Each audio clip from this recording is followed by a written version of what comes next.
We're heading deep into the Appalachian Mountains, one of the oldest and most mysterious regions in the world. Appalachia has no shortage of eerie and chilling folklore the locals swear by. Don't forget to subscribe and let's take a look. We urge you not to let your campfire die out, even late at night. Keeping your campfire stocked is your last line of defense against any threats that may want to hurt you. Thirdly, if you have any FM radio or AM radio or any kind of walkie-talkie, we urge you that if you hear static late at night, please respond with the words, Ranger, Ranger. Old No, Appalachian folklore. I don't. Death comes in threes, and so do births. Inside. I'm launching my website, but I need the right...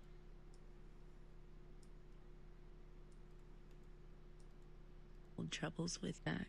If you should. Ever I think I'm insane. Happened to me a few years ago.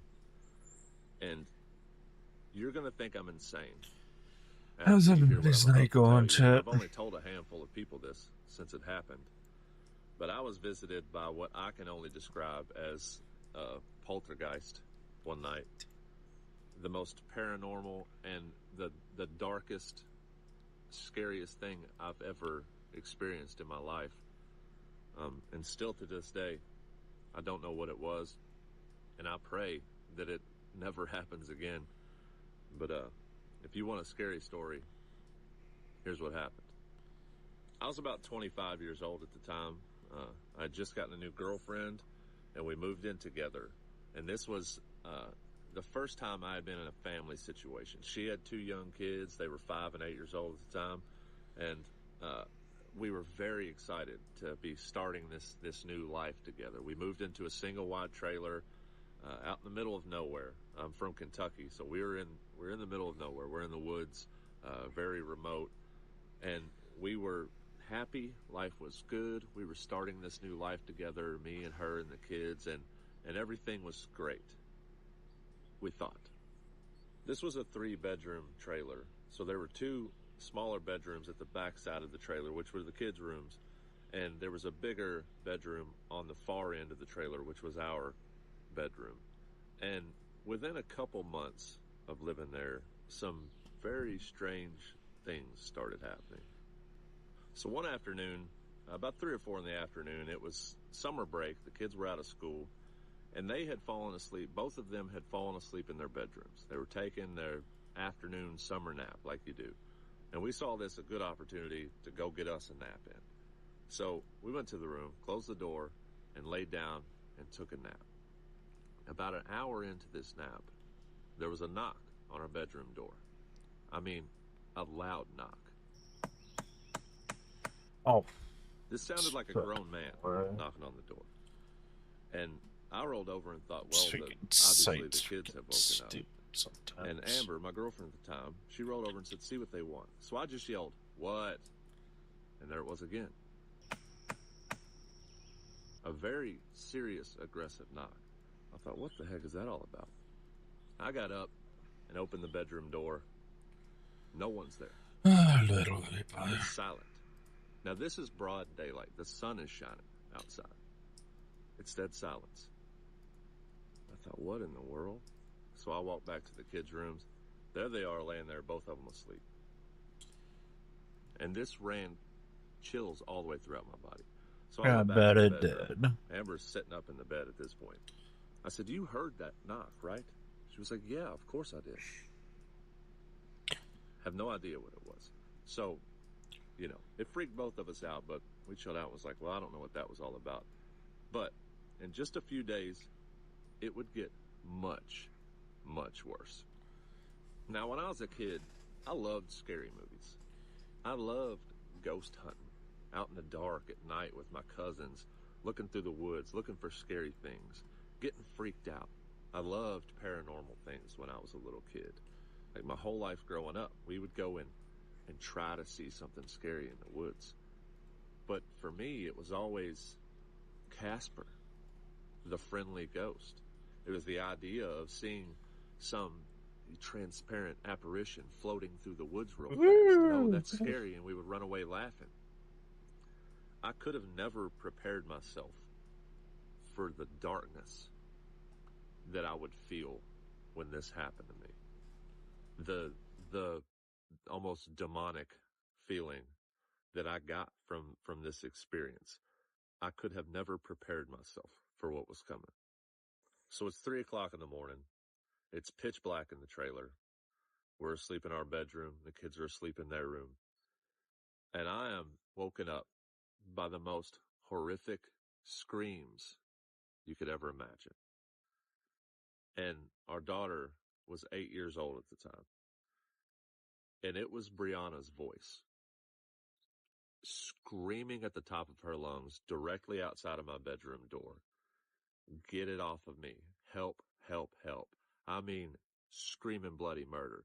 Help, get it off. And I jumped up. I'm in my underwear.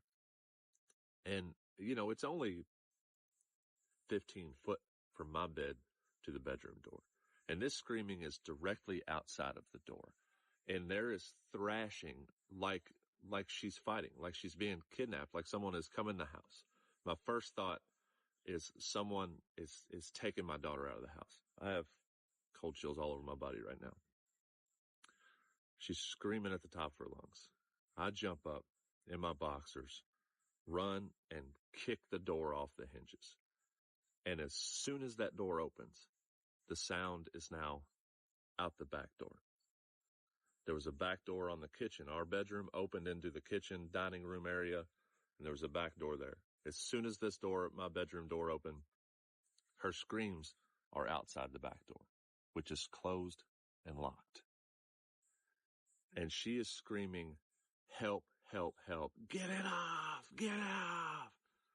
And I run as fast as I can and kick the back door wide open. And it is dead silent in the backyard. Complete silence. Just darkness. No moon, just pitch black 3 a.m. darkness out the back door. I run to the kids' bedroom.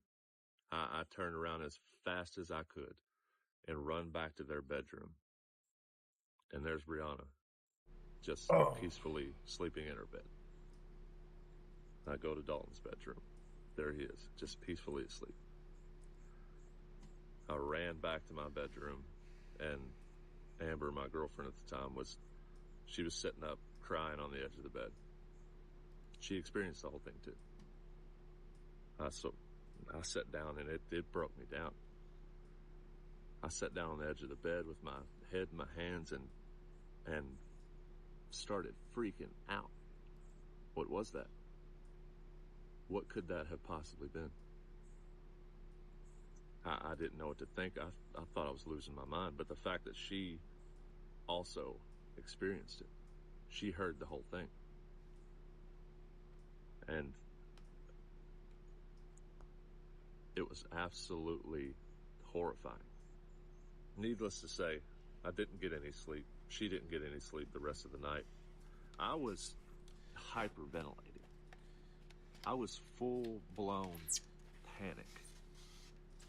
I thought someone was kidnapping our child out of our house. And there was nothing. There was absolute silence. And I told her immediately, we have to leave. We have to leave this house.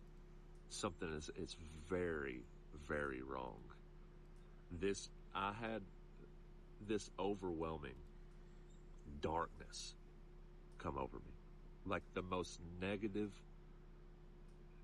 thing I've ever felt in my life immediately when this happened. And following that, suddenly this house had this dark, heavy feeling all the way through it. And I knew we can't stay here. We have to leave this place. And we agreed in that moment that we have to find somewhere else to live. So we did. We moved. We found a nice little house for rent across the county, sitting right on the bank of the Kentucky River, and we got out of there. And the darkness never left that trailer. In between that experience and when we left, there was this darkness, this heavy weight hanging over that place. up until we left. And we packed up all of our things and we moved. We had a grandfather clock at the time. An old, tall, antique, beautiful old grandfather clock that someone had given us that we moved with us into this new house. We put this grandfather clock in the corner of the kitchen, and it didn't work, so the hands on the clock didn't move. Well, when we moved it in there, I set the hands to 3 o'clock just because it was symmetrical and I liked the way it looked. Well, a couple weeks went by and I was standing at the stove in the new house now, and I glanced over at the clock, and the hands on this grandfather clock were bent outward, like someone had physically bent them forward. Now, the kids weren't big enough to reach up there to do this. Amber wouldn't have done that. Why would she have done that? And I didn't even tell anyone. I just bent them back and got a weird feeling about it. Well, some time passed, and we got pregnant. We had a daughter. And as time went on, our little girl started walking. And you know how babies are when they're just walking. They get around quick. I was sitting in the living room one afternoon, and Zaylee, my daughter, my baby at the time, had ran in the kitchen, and I heard the biggest crash. It sounded like the roof had fallen in on the kitchen, and I knew something bad happened. I jumped and ran in the kitchen, and my daughter, my little baby, was laying underneath of this grandfather clock. It had fallen over and crashed onto the ground. She was okay. She wasn't hurt. She was just kind of laying there, but it had fallen and shattered all around her and destroyed this clock. And I have a hard time not feeling like that, like something had followed us. And it turns out, after talking to a couple people close to me, some family members who knew the folks who lived in the trailer before we did, I found out that someone had taken their life in the backyard of that trailer. A man whose son had passed away, and he ended his own life in the backyard of that trailer. And I've wondered ever since if maybe what I heard was just some remnants of some leftover darkness that was stained because of what happened there. Was that the sound of the moments before that were just stuck there? I don't know. I'll never know what it was, what those screams were. And I can't help but feel like something was stuck in that clock, you know. And I know that's far out for some people to imagine, but No, not really. it was very real. Very, very real. Too real, in fact.